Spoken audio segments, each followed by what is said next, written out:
Hello, welcome to episode 23 of the Epic Film Challenge 2, 1001 Movies You Must See Before You Die. We're going to the 40s on this one, Letter from an Unknown Woman. This was a film that I was highly intrigued by because it just sounded like a cool film, just a letter from an unknown woman. What is it? What does it mean? And we soon find out what it means. The film opens with a guy who gets dropped off at his apartment. It's late at night, and we find out that he's agreed to a duel in the morning. You'd assume a deathly duel, and his friends are kind of mocking him, saying, "Oh, you'll never turn up for it," or whatever. So he goes into his apartment and says to his butler, "Call me a cab. I'm getting out of it." He's not going to turn up for this duel. There's no chance. So he's getting ready to leave, and his butler hands him a letter that he's received. So he opens it up, starts reading it, and that's the film.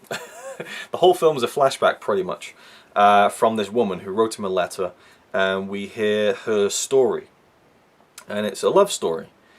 And I loved it. I thought it was great. I really enjoyed it a lot. It's a melodrama, for sure. There's not really... I kind of liken it to Sunrise a little bit, from 1927.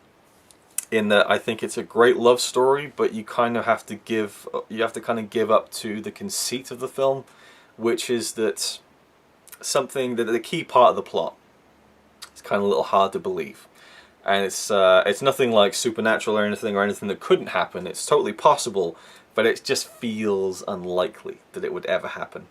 And I'll do a little spoiler talk at the end, but I kind of went along with it and really, really loved it. It stars Joan Fontaine as the woman who writes the letter, and I'd seen her in Rebecca, Hitchcock's Rebecca. So I was looking forward to seeing her in this film. And as the letter opens and we see this woman telling this man about her life, she's very young, and I thought, oh, so Joan Fontaine isn't in the beginning then. So obviously this is a younger actress because she looked really young. And then I just started thinking, hang on, we're like half hour, 45 minutes into the film, and it's still the same.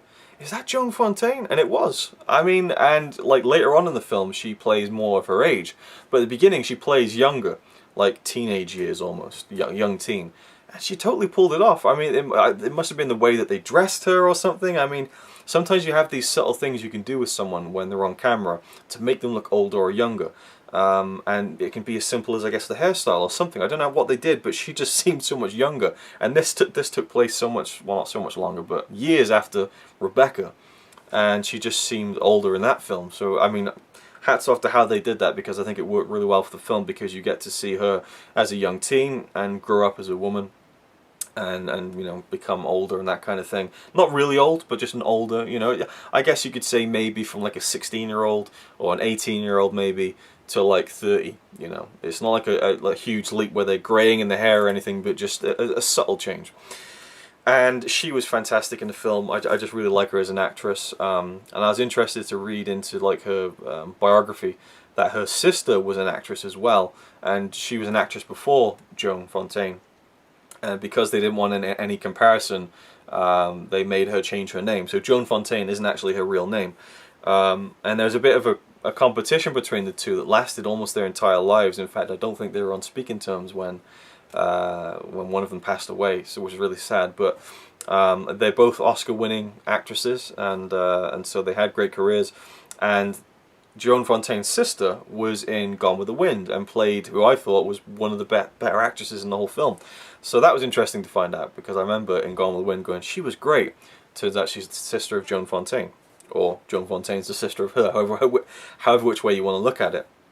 That's neither here nor there. Don't know why I went into that, but it was just something interesting I found when I was looking into the film, as I always do after I've seen a film, and looking up stuff about the actors and the actresses and the director. And I liked the way this film looked. The use of lighting was pretty good, but like the guiding force is the performances, which I kind of feel like I say a lot, but I like the way this film looked. I mean, it has the black and white aesthetic because it was made back then.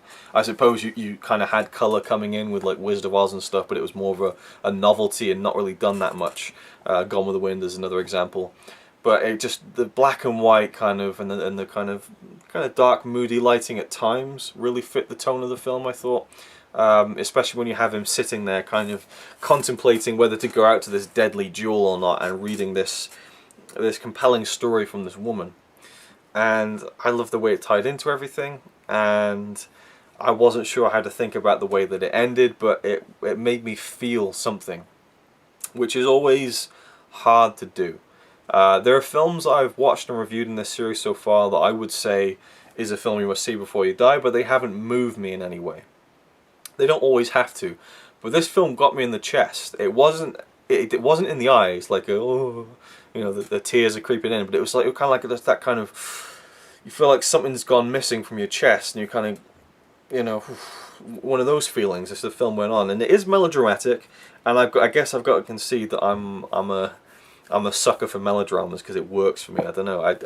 If I like the performances and they're endearing to me as characters, I kind of go along with the conceit of the melodrama, I think. But I love the way it was told with a flashback. And overall, is it a film you must see before you die? I would say cautiously yes, because it was a great melodrama, and I think melodramas, they deserve their fair share of the you know, of the people going out and watching them too. You know, I don't feel like melodramas like, oh, melodramas, oh, you know, no, melodramas are just as valid to me. It's a different form of film. And it can be a valid one, I think, and a moving one. And you can look at it as the kind of, oh, it's something your nan would watch or something like that, and I can totally go along with that kind of line of thinking, but it worked for me. There's a brilliant scene where the girl and the man that she's falling in love with throughout her whole life, they're on a train. Well, not a train, they're at this kind of carnival, and there's like a train in the carnival. It's not a real train, it's just a carriage. And they sit in the train, and there's an old guy on a bicycle pedaling, and it pulls a screen across that makes it look like they're traveling, and it has different countries and stuff. And he keeps going out to speak to the woman and say, oh, you know, give us another country. And she's like, you've been through all of them. Oh, we'll run Switzerland again then. And it's just a really nice moment between the two where you can tell they're kind of falling in love with each other. And I love the way that the train came back into it later on in two ways that was very significant to her character and her life, and it was kind of almost like a signal of an important moment in her life, and I like that kind of symbolism with the train and her saying goodbye to people. And yeah, the love story was interesting. I don't know where I should go into spoilers at this point, because there's definitely something I need to talk about, but one thing I think people, especially women, I have to say, might not enjoy about this film, especially in 2016, or just, you know, in general in the modern age now, is that the woman in the film, Joan Fontaine's character, she kind of gives up her whole life over perhaps unrequited love. She gives up her whole life over, you know, projecting onto someone, you know, and it's a man, you know. She idolizes this guy who she's in love with, and she kind of is obsessed with him in a way, and kind of gives up a lot of stuff along the way just because she loves him. And you could argue that she doesn't even know him that well. And I could see women maybe not enjoying that, what that says, you know, like, hey, if you love a man, just give up your whole life for him. There's definitely something to be said for that, but again, for me, the reason that it works is because it's a melodrama. You know, you kind of go along with that. But anyway, for me, it is a film you must see before you die. I really enjoyed it. Really, really great film. Now, let's get into the spoilers. So, yeah, the man who gets the letter is the man that she's in love with. And she tells the whole story of how he lived, you know, in the same apartment block as her, and she loved his music, and she fell in love with him, and had seen that he was a bit of a ladies' man as well, but she fell in love with him, and then she finally kind of gets to talk to him later on in her life and meet him, and they have this wonderful night together, this magical night, and it's a great part of the film where they fall just in love with each other. They sleep together, and it's a wonderful thing. And then he goes away on a train, she never sees him again, and we cut forward to years later, and she's had a kid, she's married to someone else, and he never came back or whatever. And then he finally sees her again. They cross paths again, and this time she's she's in the upper class, and she has a kid and a rich husband, and not very, you know, she's not really that happy with him, but nonetheless she loves her son. And the guy comes along, and he doesn't recognize her. and she obviously recognizes him, but he just can't place her. But he's enchanted by her. He wants to see her again. There's something about her, but he's forgotten that magical day they spent together. And that's the bit that you kind of don't really believe, because there was so much emphasis placed on the fact that they had this great, you know, magical, like I keep saying that, but it's the only way I can describe it, this magical day together that would surely stick in your memory, and he's forgotten it. I suppose it's kind of pointing to the fact that he is this kind of ladies' man, perhaps, and that kind of paints him in a bad light, I suppose. And then later on, you know, she sees him one more time. He doesn't recognize her again, I think. Or either way, you know, she kind of has that moment where, right, he's either gonna know who I am or he's not. And he didn't, so she left, and that was it. And then at the end of the letter, he's reading it in present time, and the end of the letter says, by the way, we found this woman, we found this letter from the woman, and she's dead. So she's dead. And her son died earlier in the film as well, spoilers, and then he's like, oh, I can't believe I just missed out on the love of my life, and I didn't recognize her, and now she's dead. Well, I'm going to go face the man in the duel. And the man in the duel turns out to be her ex-husband, who's come back for revenge. And he goes off to the duel, and he turns around and he sees kind of a faded ghost image of the woman, and he smiles, and off he goes, and that's the end. And it's kind of a hard ending to swallow, but there is this kind of, I have to say, melodramatic beauty to it. But it's very frustrating at the same time.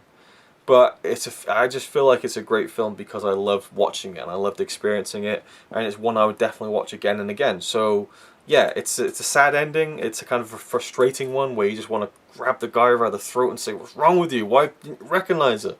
You know, you look like you fell in love with her earlier on." But you know, and it feels like I'm complaining about the film now, but I still loved it. You know, but I have to point that out and say that's probably something a lot of people would not enjoy or like. And even for me at first, I was kind of like, oh, really? But I thought about it more, and it's been a couple of weeks since I've seen it, and it's a great film for me. I really, really enjoyed it. Not one of the all greats or anything, but I definitely think people should watch it because they might really enjoy the performances and the story and the way it's told with the flashback, the flashback, not flash black, the flash black and white, and yeah, that's it. There's nothing much more to say really. Letter from an Unknown Woman, really, really good film. I loved it.